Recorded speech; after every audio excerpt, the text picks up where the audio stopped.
In this video I want to show how the gyros in the V1 Autopilot work together to control the pitch of the V1. In an earlier video I discussed the workings of the main gyroscope here, and that obviously tries to stay in a constant position, so as the V1 pitches up or down, this gyroscope will tilt up and down in relation to its frame and creates a signal to the elevator servo. The second gyroscope in play is the rate gyro for height, which sits here, and as you can see it can move slightly left and right. So as the V1 pitches up and down, the precession on this gyroscope will make it tilt slightly left and right, which is picked up by the air nozzle and hole system which you see in the back there. In addition, the gyroscope is sprung, so here's a little spring that if I move it, you can see how it moves from side to side, and that will try to keep it in the central position. And this unit here is a little damping unit to dampen any vibrations of the gyro.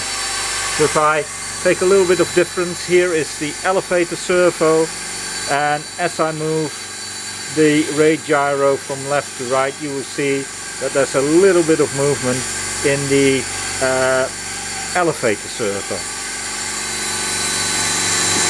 So to see the effect of both gyros at the same time, I have to move the complete frame.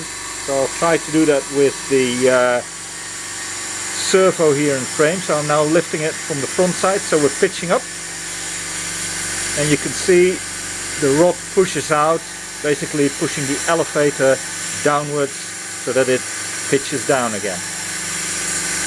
So you can see that it moves quite fast while it's moving, and when the movement stops you can see that the rod moves back a little bit. That's the effect of the rate gyro.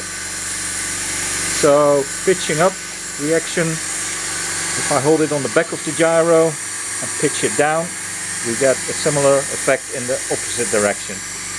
So pitching down, and the rod will pull the elevator up to steer the V1 back to its horizontal position.